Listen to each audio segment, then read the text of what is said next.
Nós estamos numa série baseada no livro do pastor Marcos, Além da Resiliência. Esse livro tem nos abençoado já de uma maneira incrível. E o tema hoje é Viver é Cristo.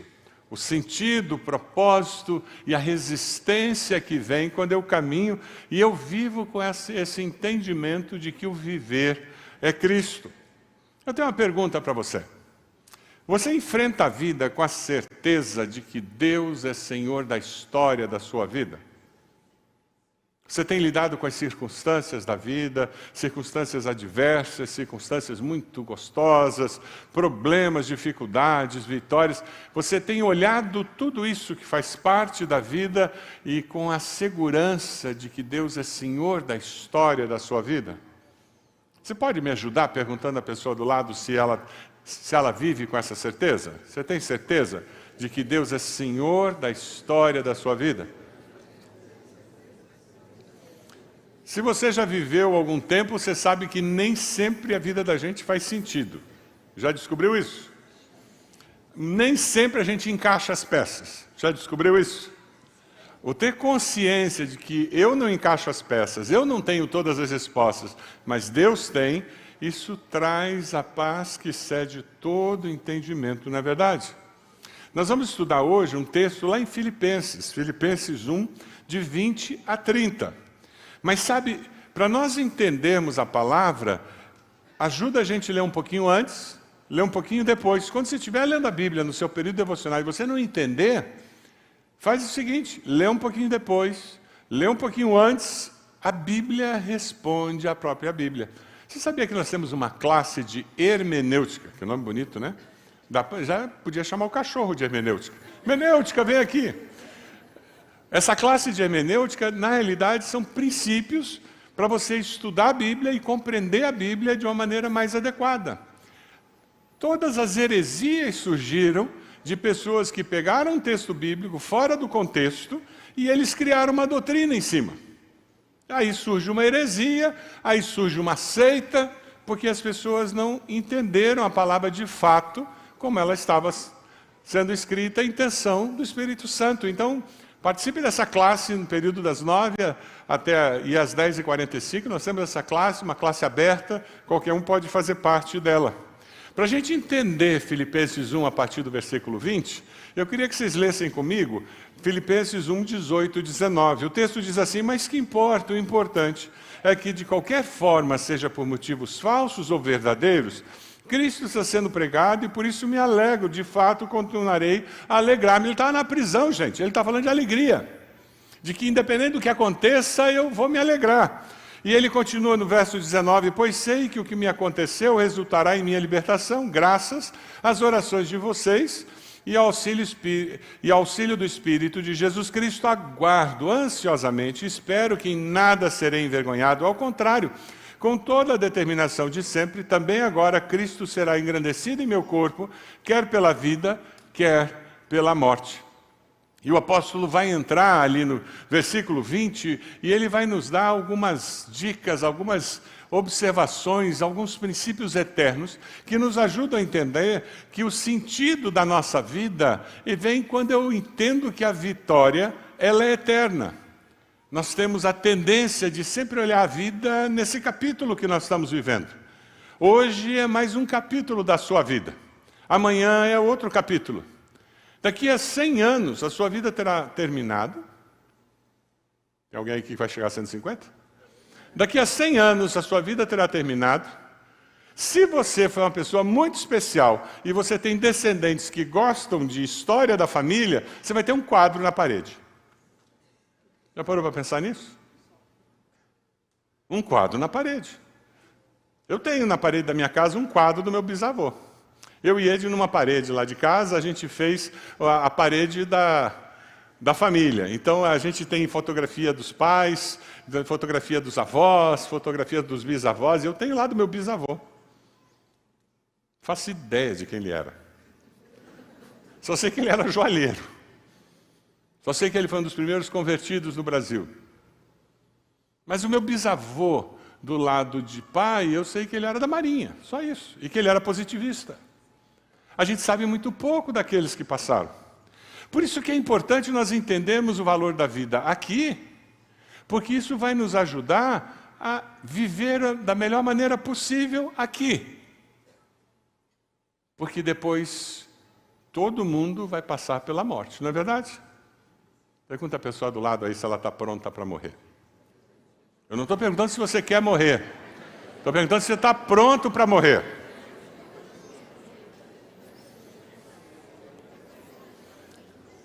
A palavra de Deus nos diz, prepara-te para te encontrares com o teu Deus, porque isso todos nós teremos. Esse encontro com o Criador, todos nós teremos. Quer você queira ou não, nós vamos chegar lá. Versículo 20 nos diz, aguardo ansiosamente, o apóstolo Paulo falando, e espero que em nada serei envergonhado, ao contrário, com toda a determinação de sempre, também agora Cristo será engrandecido em meu corpo, quer pela vida, quer pela morte. Com Cristo ele teria vitória nas lutas, a expectativa de que Deus traz solução. Não é o que acontece conosco quando o desemprego bate a nossa porta, existe aquela expectativa, Deus vai me dar um novo caminho, vai abrir uma nova porta de emprego. Não é assim. Quando a enfermidade chega, o que você começa a dizer? Deus, como é que eu posso encontrar a cura dessa enfermidade? Deus, como é que eu posso tratar para resolver isso? Não é assim. Paulo estava na prisão, ele sabia que Deus tinha permitido aquilo, porque ele se transformou num grande pregador dentro daquela cadeia, mas ao mesmo tempo, o apóstolo diz, Deus, quando vem a solução, a certeza de que Deus era Senhor da sua história, o levava a dizer, eu não estou entendendo o que está acontecendo, mas eu sei que a solução, a resposta certa vem do Senhor. Amém? Você vive com essa segurança? Aí Paulo faz uma afirmação que é estonteante, que é transformadora. Ele diz lá em Filipenses 1:21, porque para mim o viver é Cristo e o morrer é lucro. Vamos dizer todos juntos? Porque para mim o viver é Cristo e o morrer é lucro. Se você guardar isso, viver é Cristo, morrer é lucro, nós já podemos ir embora para casa almoçar. Acabou o sermão. Essa é a essência do sermão de hoje, é esse trechinho da palavra de Deus. Para você viver é Cristo, para você morrer é lucro. Aí você tem como viver na realidade o que Deus tinha em mente quando Ele enviou seu Filho para morrer na cruz, no seu lugar, para lhe dar uma nova vida, e você nasceu de novo e foi selado com o Espírito Santo, para que você possa dizer, viver é Cristo. Você tem certeza de que morrer é lucro? Fala nada, só pensa. Quando você pensa na morte, morrer é lucro? O céu é um lugar incrível. Você quer ir para lá? Agora? Já? Tem um hino que a gente canta muito em velório, né? Sabe qual é o hino? Não, céu lindo céu. Ah, céu lindo céu. Vamos cantar céu lindo céu? Olha lá, vamos cantar. Cadê o ministro aí para nos ajudar tocando? Ele fugiu, foi arrebatado? Quer ver que ele já foi? Que para morrer só precisa estar vivo, gente. É o único pré-requisito. Será que a gente consegue? Não estão achando, ministro? Vamos lá, vocês ajudam a gente, vamos cantar a capela. Vamos embora. A gente canta a capela. O Felipe está vindo aqui, quero ver o Felipe tocar. Céu lindo do céu. Ah. Vamos lá? A letra, vamos lá. Este mundo jamais poderá me afastar dos tesouros celestiais que eu vou receber. Minha vida e esperança está no meu novo lar. Sou herdeiro com Cristo,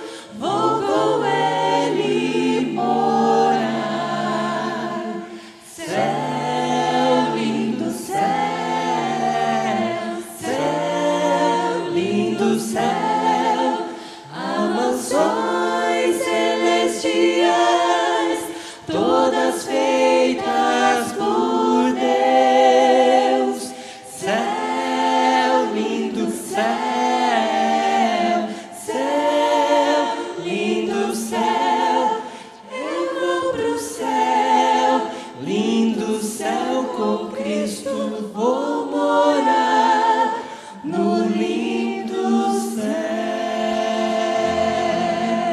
Amém? Amém. Que coisa linda! Viver é Cristo, morrer é lucro. Só tem certeza de que morrer é lucro quem pode dizer que o viver é Cristo. Para que eu possa dizer que o morrer é lucro, eu tenho que ter entendido o significado, a essência, e tenho que ter vivido a realidade de que Cristo é a razão da minha existência. Pastor Xavier foi pastor da nossa igreja há muitos anos, foi para o Rio, ser pastor da Igreja Batista Memorial, teve um câncer fulminante e no final da sua vida ele fez algo que não é muito comum. Ele pediu para fazer um culto de ação de graças pela vida dele. Ele disse, eu quero ter um culto em que eu agradeça a Deus pela vida que Ele me deu e eu quero estar presente. E já debilitado pela enfermidade, ele fez um culto lá na Igreja Batista Memorial da Tijuca e vários irmãos aqui da nossa igreja foram. Eu, inclusive, fui também para esse culto e foi um culto muito especial. E lá nesse culto, ele fez uma citação muito interessante que eu guardei no meu coração. Ele citou um outro pastor que também lutou com câncer, o pastor Mauro, da Primeira Igreja Batista de São Gonçalo, no Rio de Janeiro. E num dos últimos cultos em que ele pregou, já debilitado pela enfermidade, o pastor Mauro fez uma afirmação muito interessante. Ele disse, olha, todos nós estamos orando pela minha cura. Se eu for curado, nós veremos a glória de Deus. Se eu não for curado, eu verei a glória de Deus. Se eu for curado, veremos a glória de Deus. E tem muita gente com enfermidades absurdamente difíceis que são o quê? Curadas. Mas nós conhecemos muitos que não são curados. Muitos que nem enfermos estavam e morrem. Se eu não for curado, vocês vão ficar aqui, mas eu vou ver a glória de Deus. Amém? Você vive com essa segurança? Isso faz toda a diferença. Essa certeza da vitória eterna faz toda a diferença na nossa vida. No livro que nós estamos lendo, o pastor Marcos Paulo faz uma afirmação muito interessante. Ele diz, Paulo não aguardava a sua morte para ser reconhecido como mártir, ou para impulsionar uma causa, mas para que através dela, da sua morte, tivesse a oportunidade de se relacionar ainda mais com Cristo. Tivesse um encontro com a razão da sua vida, o sentido da vida, que é Jesus. É o que ele fala lá no versículo 22 de Filipenses 1. Se você olha, ele diz, caso continue vivendo no corpo, terei fruto do meu trabalho. E já não sei o que escolher. Estou pressionado dos dois lados. Desejo partir e estar com Cristo, o que é muito melhor. Desejo partir e estar com Cristo, que é muito melhor. Paulo não está falando aqui sobre ideação suicida, não é disso que ele está falando. Ele está dizendo, a vida com Cristo é tão melhor que eu estou aqui dizendo, se eu estivesse lá. É disso que ele está falando. É interessante porque você encontra nessa carta o apóstolo Paulo trazendo alguns conceitos que Jesus falou lá nos evangelhos. Ele fala sobre resiliência para enfrentar as dificuldades da vida, com segurança. Vamos ler juntos João 16:33? Vamos lá, está projetado aqui na tela. Vamos lá. Neste mundo tereis aflições, mas tende bom ânimo. Tem encrenca na sua vida? Vida real. Vida adulta. Mas eu posso ter certeza que para agora, para a vida, eu tenho alguém comigo que me dá força. Amém?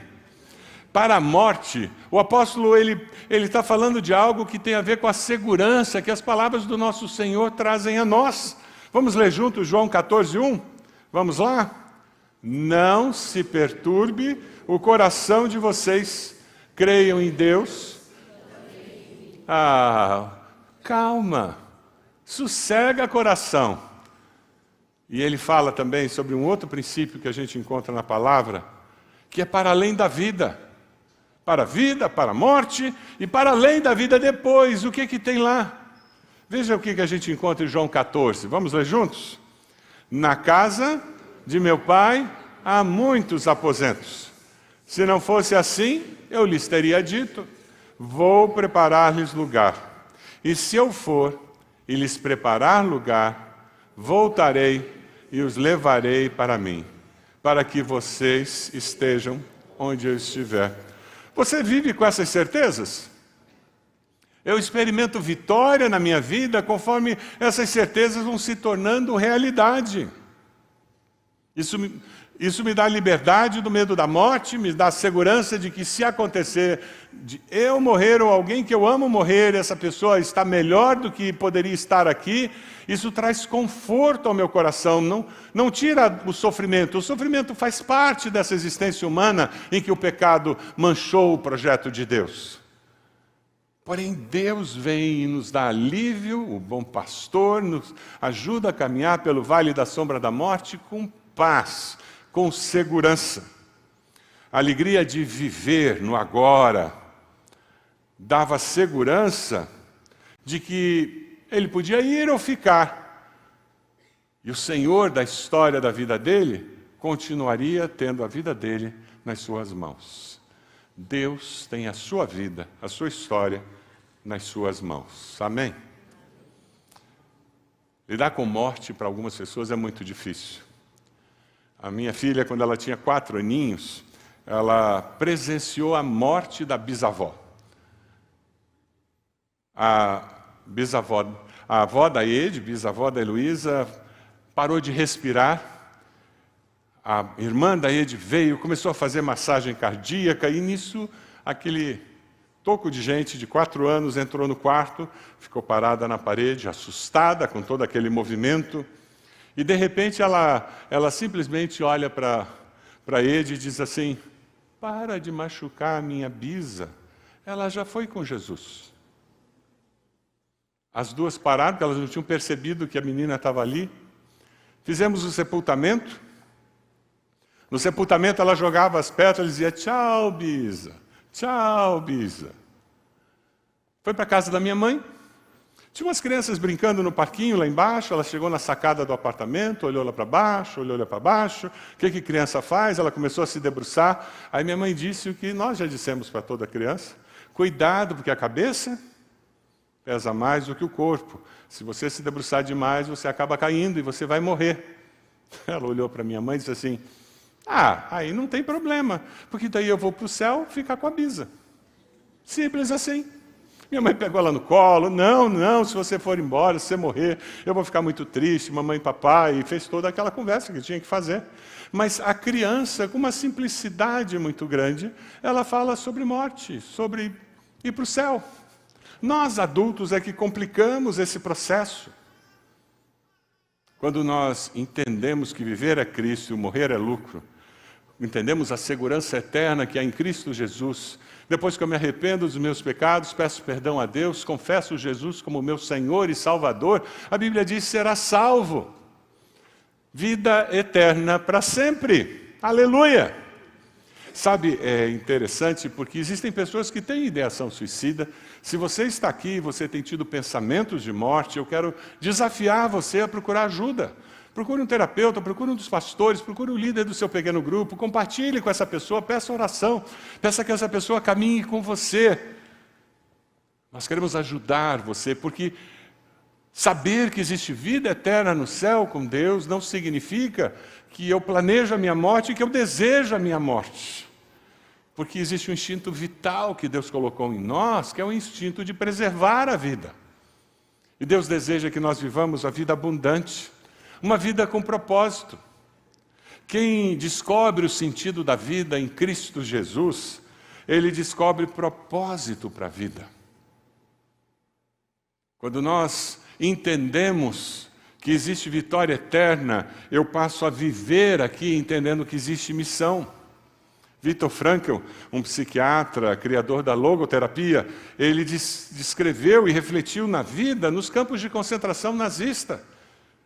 E ele escreve e cria todo um processo terapêutico baseado num princípio muito simples. O ser humano é um ser em busca de sentido. Todos nós buscamos sentido para a nossa existência. O problema é que muitos de nós criamos deuses à nossa imagem e semelhança e colocamos esses deuses, o dinheiro, o poder, pessoas, coisas que queremos alcançar e vivemos em função dessas coisas que não dão sentido. Só Deus se encaixa no vazio existencial que todos nós temos, por sermos criados à imagem e semelhança de Deus. Quando nós encontramos o propósito da nossa existência, a vida faz sentido. E nós experimentamos algo como Paulo disse, viver aqui é muito bom, mas ir para o céu melhor ainda, eu não sei o que eu faço. As escolhas são boas demais. As escolhas são boas demais. Não querer morrer, não tem problema, é natural. Eu sou muito feliz com a minha vida. Eu quero viver bastante, eu quero ver meus netos casarem. Mas essa não é a razão de eu viver. A razão de viver tem que ser mais do que isso. Tem que ser mais do que querer conviver com a minha família, ver meus netos casarem. Não, a razão de viver tem que ser Cristo Jesus. O texto de Paulo, no versículo 24, se você olha, ele diz, contudo, é mais necessário, por causa de vocês, que eu permaneça no corpo. Quem vive com senso de missão, escolhe preservar a vida. Quem vive com senso de missão, descobre o princípio que Jesus ensinou, de amar a Deus e ao próximo como a nós mesmos.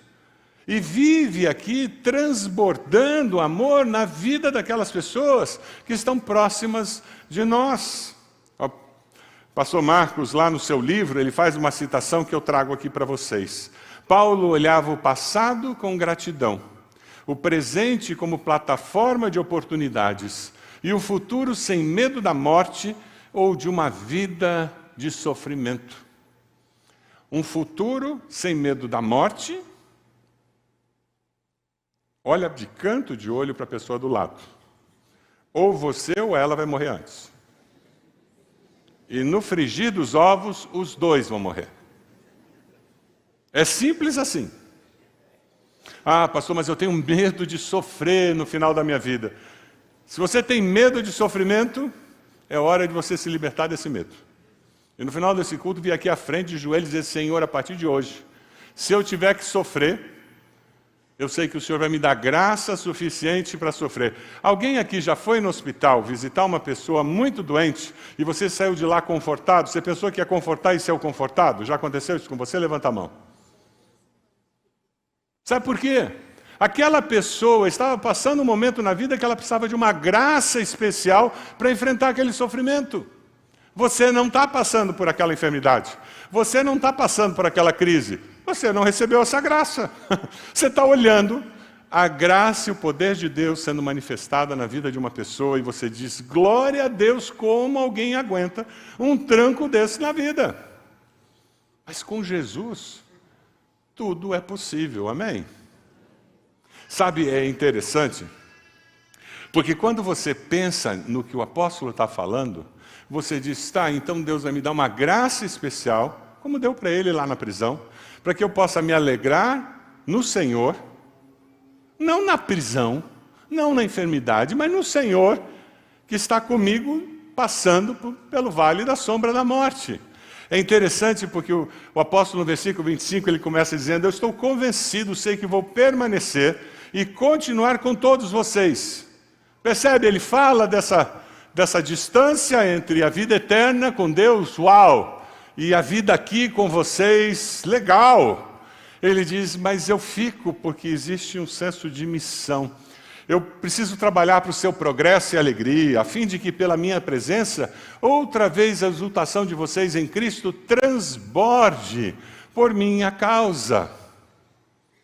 Quando nós temos consciência que Deus tem um projeto para cada um de nós, e que nós somos parte do projeto na vida dos outros, fica mais fácil nós entendermos o conceito de igreja, comunidade de fé.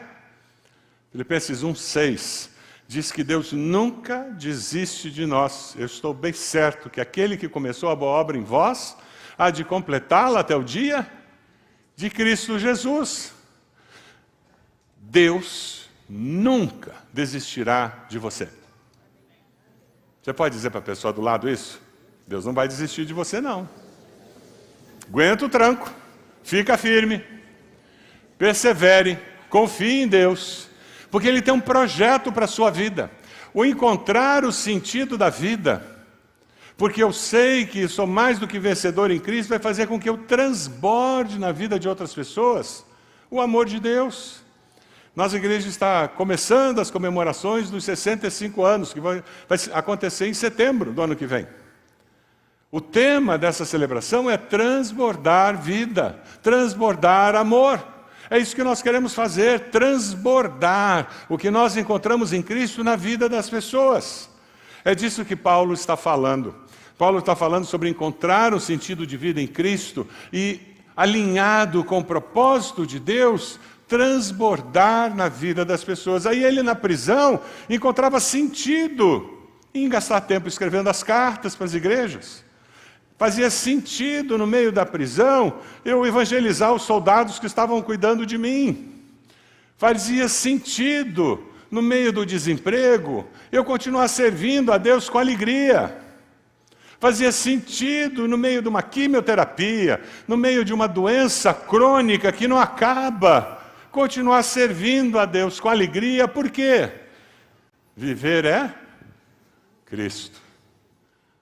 Quando eu entendo que viver é Cristo, que não mais eu vivo, mas Cristo vive em mim, muda toda a minha percepção da realidade, seja das dificuldades, seja das vitórias. Eu não sou melhor do que ninguém porque eu dirijo um carrão. Eu não sou melhor do que ninguém porque eu moro numa mansão. Eu não sou melhor do que ninguém porque eu tenho dinheiro no banco. Quando chegar lá no hospital, eles vão tirar tuas joias, eles vão tirar todos os teus pertences, eles vão tirar tua roupa, botar aquela camisola horrorosa que eles usam. Eu não sei quem é o estilista do hospital, mas tinha que inventar uma coisa melhor que aquilo. E você é aquilo. E conforme você vai lutando com a enfermidade, você vai descobrindo que você é aquilo mesmo. 5 anos depois que o meu irmão tinha falecido, eu fui fazer a exumação do corpo dele. Um caixão, um homem adulto de 23 anos que tinha morrido num acidente, e eu, como parente direto, fui ali no cemitério. Daquela pessoa, vaidosa, bonita, formado, com empregão, sabe o que sobrou? Cabelo, a base do crânio, a cabeça do fêmur e a meia de nylon que colocaram nele. 5 anos. O resto era poeira. Quando a gente tem consciência de que essa vida comparada com a eternidade é muito breve, e que viver é Cristo e o morrer é lucro, fica mais fácil nós entendermos as nossas prioridades e vivermos com intensidade os dias de vida que Deus nos dá. Eu estou louvando a Deus porque eu vi o batismo das 9 horas, guardiões, pré-adolescentes sendo batizados. Aí agora no batismo das 10h45, uma senhora, já com uma certa idade sendo batizada, adultos sendo batizados, glória a Deus! Pessoas de todas as gerações conhecendo ao Senhor e se aproximando do Senhor e descobrindo que viver é, morrer é, viver é Cristo, morrer é lucro. Quando a gente entende isso, o sentido da vida, ele passa a ser parte de quem nós somos, porque nós começamos a transformar a sociedade onde nós estamos. Dê uma olhadinha no versículo 27 do texto. Não importa o que aconteça, exerçam a sua cidadania de maneira digna do Evangelho de Cristo, para que assim, quer eu vá, e os veja, quero apenas ouça a seu respeito. Em minha ausência, fiquei eu sabendo que vocês permanecem firmes, num só espírito, lutando unânimes pela fé evangélica. Cidadãos dos céus que vivem no planeta Terra. Nós não somos nem de esquerda, nem de direita, nós somos do partido do alto. Amém? Porque nós somos do partido do alto, a gente traz os valores do nosso país. Exercer, viver de uma maneira digna do Evangelho de Cristo a nossa cidadania é influenciar a sociedade, é transbordar esses valores para aquelas pessoas. Quando nós vamos ali na Vila Zumbi, nós iniciamos aquele trabalho, quando nós estamos ali no bairro Mauá agora, e nós estamos realizando o projeto da Educa, nós estamos transbordando amor, transbordando vida com Cristo Jesus. Sabe, não tem como você transbordar vida, amor, valores e ser politicamente correto. Esse é um dos desafios que nós cristãos nessa era estamos enfrentando. Se você vive na maneira politicamente correta, você não está exercendo a sua cidadania dos céus. Quando você está lá no cafezinho da empresa e começam a falar sobre o aborto que está sendo discutido no Supremo, o que você fala? Ou você fica calado? Você traz os valores cristãos para aquela conversa, que vai gerar confrontação com alguns. Quando você está conversando com alguém lá no seu trabalho e a pessoa começa a defender transgêneros no esporte, homens jogando vôlei, competindo em natação, em atletismo, com um grupo de mulheres, o que você fala? Ou você fica politicamente correto em silêncio? Sabe quando as pessoas discutem lá na sua empresa, e naquela mesa de decisão da sua empresa, se estão discutindo se nós vamos tirar as placas de banheiro masculino e feminino, e agora é banheiro para todo mundo, ou nós vamos deixar que aquela funcionária transgênero lá, que ela use o banheiro feminino. O que você fala? Como cidadão dos céus, o que você fala? Quando as pessoas começam a equiparar e dizer que união estável é casamento, o que você fala? União estável é um contrato que o governo faz as pessoas fazerem. Já que você não casa, não assume publicamente o teu relacionamento, nós estamos dizendo que você tem responsabilidades. Isso é que é união estável, não é casamento. Tanto que a lei que descreve a união estável, ela menciona que não é casamento. Quando as pessoas falam que aqueles dois homens que moram juntos, aquelas duas mulheres que moram juntos, é um casal, o que você fala? Ah, meus queridos, não tem como, é impossível ser discípulo de Jesus e não viver contra a cultura. É impossível. É impossível ser discípulo de Jesus e não viver contra a cultura. E é isso que gera perseguição. É isso que muitas vezes gera uma postura negativa com relação a você. Dietrich Bonhoeffer, um teólogo, durante a Segunda Guerra Mundial, ele foi um dos poucos que não foi engambelado pelo discurso politicamente correto que os nazistas fizeram na Alemanha. Padres, pastores, intelectuais, religiosos, muitos apoiaram dizendo eles estão certos. Porque ele não se acomodou, foi parar na cadeia, preso, porque ele preferiu ser cidadão do céu, que vive como cidadão do céu. Você tem vivido assim? Eu ouvi uma história muito interessante, li ali no livro, não conhecia. No mesmo período, em 1938, entrou em vigor no Brasil a Circular Secreta, 1127, que restringia a entrada de judeus no Brasil. Eu não sabia disso. Está lá no livro do pastor Marcos. Araci Moebius de Carvalho Guimarães Rosa trabalhava como chefe na seção de passaportes em Hamburgo, na Alemanha. Araci fez uma escolha. Ela escolheu ignorar a circular e continuou preparando vistos para judeus, permitindo sua entrada no Brasil. Ela era obrigada pelo consulado a colocar a letra J nos pedidos de vista, e o cônsul rejeitaria, passando a imagem de que nós fizemos todo o processo de visto, mas infelizmente seu visto foi negado. Como ela não colocava o J, muitos judeus foram salvos daquela insanidade nazista na Europa, porque fugiram para o Brasil. Araci foi agraciada pelo governo de Israel com o título de justa entre as nações, por causa disso. Ela correu o risco de perder seu emprego no consulado, mas tinha um valor maior, um senso de missão que a levava a caminhar acima daquela postura politicamente correta. Ela podia dizer, eu não tenho nada a ver com isso. Mas ela se posicionou com os valores de alguém que acreditava no valor da vida humana.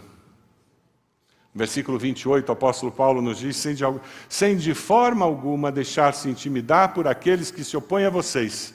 Para eles isso é sinal de destruição, mas para vocês de salvação. E isso da parte de Deus. Quando nós pensamos nessa possibilidade de perseguição, nós temos que entender que isso não é privilégio nosso. Versículo 29 diz, pois a vocês foi dado o privilégio de não apenas crer em Cristo, mas também de sofrer por Ele. Privilégio. Já que estão passando pelo mesmo combate que me viram enfrentar, e agora ouvem o que ainda enfrento. Sofrimento por causa de Cristo faz parte da história do cristianismo. Nós vivemos no Brasil um estado de exceção. A grande maioria dos cristãos no mundo hoje sofrem perseguição. Mais de 390 milhões de cristãos no mundo hoje não estão podendo se reunir com liberdade como nós, que saímos de casa e viemos para cá, que ligamos um aparelho de televisão e estamos assistindo. Um número imenso de cristãos no mundo não tem essa opção. Cristãos no mundo passam 360 milhões. Eu queria fazer uma dinâmica muito simples aqui, para nos ajudar a entender alguma coisa. Será que essa segunda fila pode ficar de pé? Você, a irmã, você, 3, 4, 5, 6, 7. Até essa jovem aqui.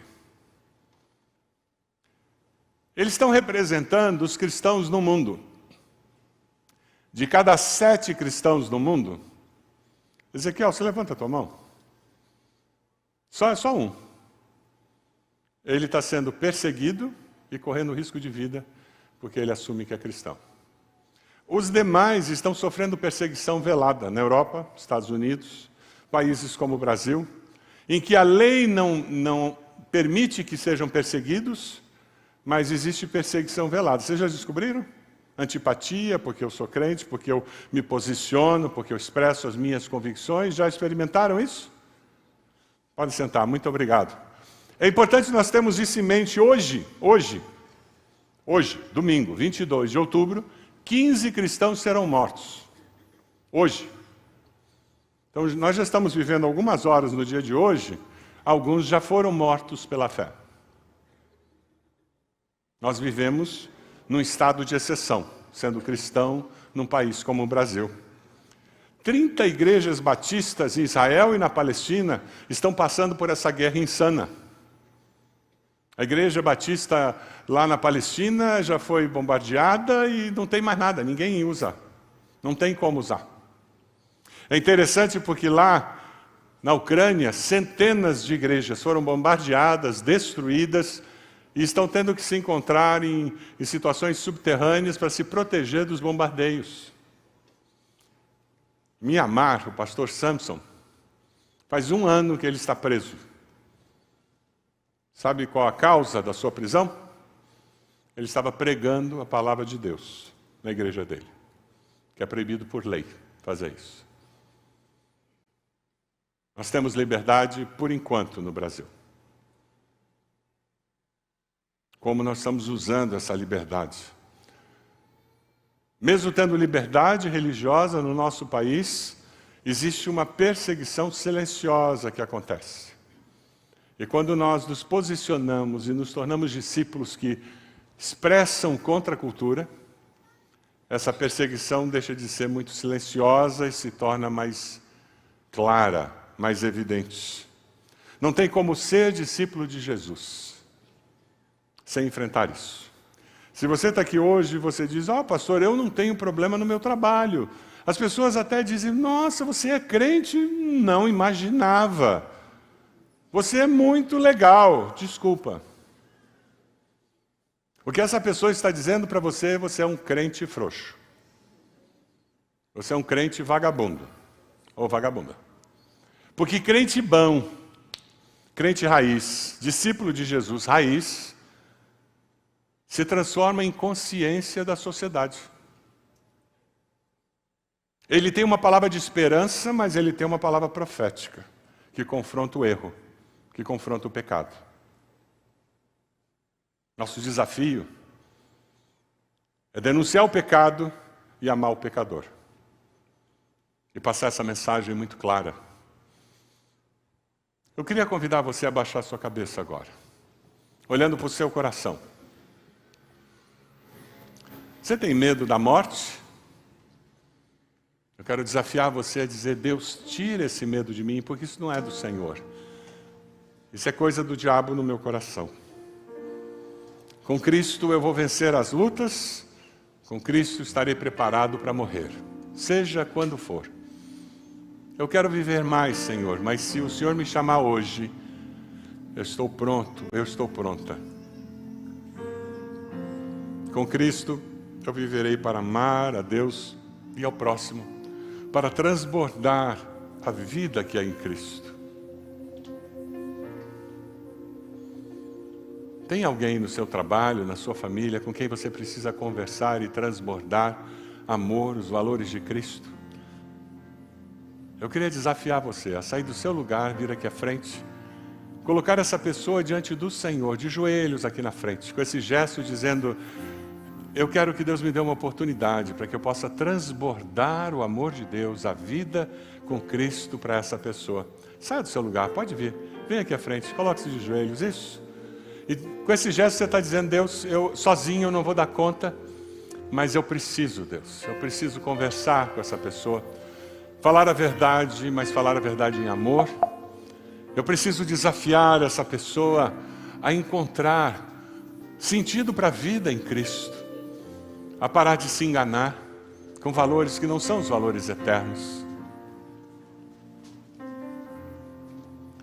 Vem aqui à frente, coloque essa pessoa diante do Senhor. Tempo de consagração, tempo de intercessão. Deus abençoe, Deus abençoe. Tempo especial. Você está aqui e não encontrou Jesus como Salvador ainda? Faça uma oração muito breve dizendo, Senhor, eu me arrependo dos meus pecados e confesso Jesus como meu Senhor e Salvador. Você fez essa oração? Sai do seu lugar, vem aqui. Coloque-se de joelhos também dizendo, eu me entreguei ao Senhor hoje, eu aceitei Jesus como meu Senhor e Salvador. Vamos ficar de pé? Nós vamos cantar essa música. Enquanto nós cantamos, saia do seu lugar. Venha até aqui, una-se a esses que estão aqui, colocando sua vida no altar do Senhor. Pode vir, isso mesmo, pode vir. Tempo de consagração, de dedicação.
Senhor, o Senhor conhece os nossos corações, o Senhor conhece o que cada um desses irmãos e irmãs vem à frente colocando diante do Senhor. Abençoa essas pessoas, abençoa as oportunidades, abençoa a palavra que vai ser dita, que seja a palavra de vida, Senhor. Ó Pai amado, nós rogamos, imploramos ao Senhor, que com a Tua graça, com a Tua misericórdia, o Senhor venha agir na vida de cada um desses irmãos e irmãs. Aqueles que lutam ainda com medo da morte, Deus, liberta-os em nome de Jesus. Ó Deus, nós queremos sim descobrir o propósito da vida, que é viver para o Senhor. É poder dizer que não mais eu vivo, mas Cristo vive em mim. É viver, Senhor, com a segurança eterna de que há vida e vida eterna com o Senhor Jesus no céu. Ó Deus, nós queremos sim viver dessa maneira, para que nós possamos transbordar o Teu amor, a Tua vida para aqueles que estão próximos de nós. É a nossa oração no nome de Jesus. Amém, Senhor. Amém. Amém. Pode ficar.